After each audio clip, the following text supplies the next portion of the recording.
வீட்டில் தேங்காய் தக்காளி இல்லைன்னா கூட பிரச்சனை இல்லை. இந்த சட்னியை மட்டும் அரைச்சி இட்லி கூட வச்சு சாப்பிட்டு பாருங்கள், செம்ம டேஸ்ட்டாக இருக்கும். எப்படி பண்ணுறேன்னு சொல்கிறேன்.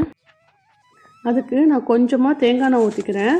அதில் வந்து ஒரு 4 பூண்டு, ஒரு சின்ன துண்டு இஞ்சி, ஒரு 4-5 வத்தல் மிளகாய் ரெட் சில்லி, அப்புறமா ஒரு 4 ஆனியன் பெரிய உள்ளியை வந்து கட் பண்ணி போட்டிருக்கேன். இது கொஞ்சம் வசங்கி அந்த கண்ணாடி பதம் வரும்போது கொஞ்சமாக புளி, இது வந்து பார்த்திங்கன்னா ஒரு 1/4 நெல்லிக்காய் அளவு புளி தான் போட்டிருக்கேன். இந்த புளியும் போட்டு கொஞ்சம் நல்லா வசக்கி விட்டுக்கலாம்.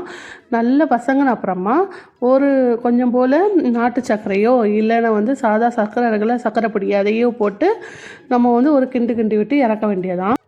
அப்புறமா நல்லா ஆறின அப்புறமா போட்டு மிக்ஸி ஜாரில் போட்டு அரைச்செடுக்க வேண்டியதான்.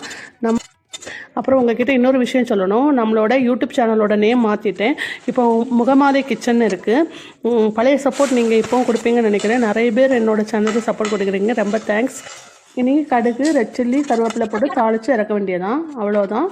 இனி சூடான இட்லி கூட இதை வச்சு சாப்பிட்டா ரொம்ப டேஸ்ட்டாக இருக்கும். பிடிச்சிருந்தா லைக் பண்ணுங்கள், மறக்காமல் சப்ஸ்கிரைப் பண்ணுங்கள். பாய், தேங்க்யூ.